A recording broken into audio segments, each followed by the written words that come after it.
Bismillahirrahmanirrahim. Assalamualaikum warahmatullahi wabarakatuh. Waalaikumsalam warahmatullahi wabarakatuh. Perkenalkan, nama kakak Anggi Wulandari. Nah, di sini kakak ingin mengumpulkan adik-adik sekalian, yaitu karena kakak ingin menyampaikan sedikit materi. Nah, materi ini yaitu tentang arti jual beli. Mungkin langsung saja bisa kita mulai. Sebelum melakukan pembelajaran ini, marilah kita membaca basmalah. Bismillahirrahmanirrahim. Nah, baiklah, yang pertama akan kakak jelaskan yaitu arti jual beli. Jual beli ini adalah kegiatan yang dimana si penjual dan pembeli melakukan transaksi di suatu tempat. Nah, kegiatan jual beli ini tidak akan terlaksana apabila tidak terpenuhinya syarat jual beli. Nah, syarat jual beli itu apa aja sih? Nah, syarat jual beli itu ada 3. Ada penjual, ada pembeli, dan ada barang yang diperjualbelikan. Nah, pengertian penjual adalah orang yang merelakan barangnya untuk ditukar dengan uang. Pengertian pembeli adalah orang yang merelakan uangnya untuk mendapatkan barang yang diinginkannya. Dan yang ketiga yaitu barang yang diperjualbelikan. Barang yang diperjualbelikan adalah barang yang akan diperjualbelikan dan beraneka ragam bentuknya. Contoh barang yang diperjualbelikan itu seperti buah, sayuran, makanan siap saji, makanan dalam kemasan, benda, dan banyak lagi yang lainnya. Nah, kegiatan jual beli ini bisa terjadi pada 2 tempat. Yang pertama di sekolah, yang kedua di rumah. Nah, kegiatan jual beli di sekolah itu seperti warung sekolah, kantin sekolah, penjual keliling, koperasi sekolah, maupun pedagang keliling. Pedagang keliling itu kayak promosi keliling. Nah, di tempat adik-adik sekalian pasti di setiap sekolah pasti memiliki warung sekolah kan. Nah, warung sekolah ini adalah tempat di mana tempat yang menjual makanan ringan, minuman ringan, serta makanan yang lain-lainnya. Terus yang kedua itu kantin sekolah. Nah, kantin sekolah ini berbeda ya sama warung sekolah. Kantin sekolah itu tempatnya lebih elit, lebih besar, dan yang pastinya harga di kantin sekolah itu lebih mahal daripada pada warung sekolah. Yang ketiga yaitu penjual keliling. Nah, tempat adik-adik sekalian pasti ada yang berjualan keliling kayak mamang-mamang, penjual sosis, penjual pentol gitu kan.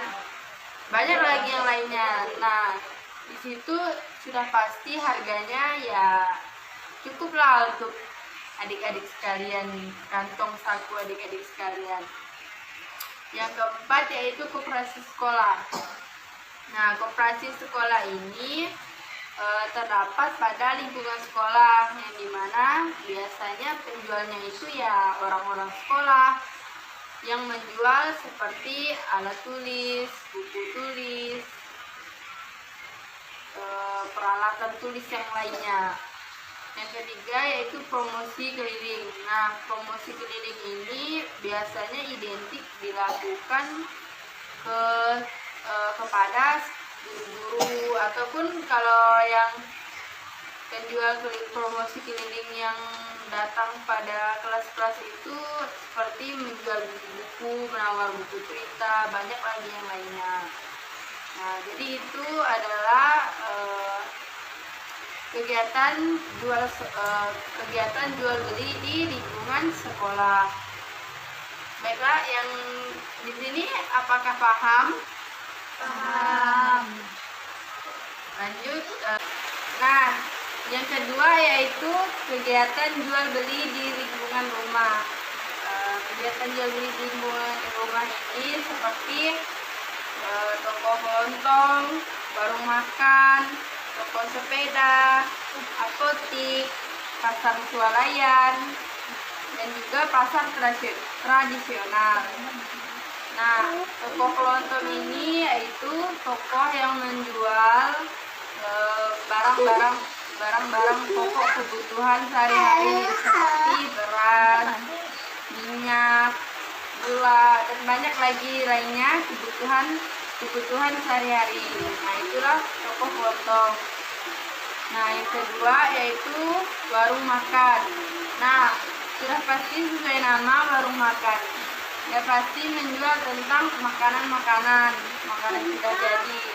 Nah, warung makan ini harganya ada yang murah, ada yang mahal. Tapi kebanyakan warung makan itu pasti yang murah-murah, kan? Yang ketiga warung sepeda. Nah, warung sepeda sudah pastinya menjual sepeda. Yang keempat apotik. Nah, apotik ini tempat yang dimana orang menjual obat-obatan. Yang kelima pasar swalayan. Nah, pasar swalayan ini seperti supermarket. Di situ kita bisa membeli barang seperti keinginan kita, dan itu mengambil sendiri barangnya, gitu kan. Nah, yang kelima yaitu pasar tradisional. Di sini pasar tradisional pasti berbeda dengan pasar swalayan. Pasar tradisional ini tempat yang bisa terjadinya tawar menawar. Pasar tradisional juga tempatnya lebih umum kepada menjual tentang sayur-sayuran. Nah, baiklah, dari segala penjelasan kakak, apakah semuanya bisa dimengerti? Bisa.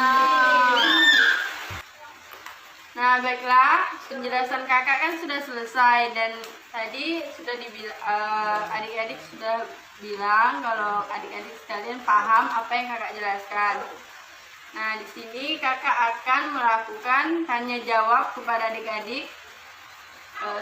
Di sini kakak akan menanyakan kepada saudara Faton terlebih dahulu. Nah, apa itu arti jual beli? Kegiatan yang dilakukan antara penjual dan pembeli di suatu tempat. Oke, baik ya. Berarti paham ya? Yang lain dengar? Ya. Nah, pertanyaan yang kedua, yaitu kakak ingin menanyakan apa saja sih syarat jual beli kepada saudari Sinta? Syarat jual beli adalah penjual, pembeli, dan barang yang diperjualbelikan. Bisa diulangi dengan suara yang lebih keras? Syarat Jual beli adalah penjual, pembeli, dan barang yang diperjualbelikan. Oke, baik, yang lain paham? Sudah mendengar? Nah, Oke, lanjut yang ketiga, yaitu kakak ingin bertanya, kegiatan jual beli ini kan adalah pada dua tempat, yaitu kegiatan jual beli di sekolah dan kegiatan jual beli di rumah. Coba sebutkan kegiatan jual beli di sekolah. kegiatan jual beli di sekolah adalah warung sekolah. Nyaring suara sedikit. Udah, jangan ya. Kegiatan jual beli di sekolah adalah warung sekolah, kantin sekolah, penjual keliling, koperasi sekolah, promosi keliling. Nah, berarti yang lain mendengar? Nah, Yang terakhir kakak ingin bertanya, kegiatan jual beli di rumah, ada yang ingin menjawab? Oke, saudarinya lagi. Apa saja kegiatan jual beli di rumah? kegiatan jual beli di rumah adalah toko kelontong, warung makan, toko sepeda, apotik, pasar swalayan, dan juga pasar tradisional. Oke, baik, yang lain mendengar? Nah, Berarti sudah paham kan apa itu arti jual beli, syarat jual beli, dan kegiatan jual beli di sekolah dan di rumah. Paham. Paham. Mungkin itu saja materi yang dapat kakak sampaikan. Kurang dan lebih kakak minta maaf. Marilah kita ucap alhamdulillah sama-sama. Alhamdulillah.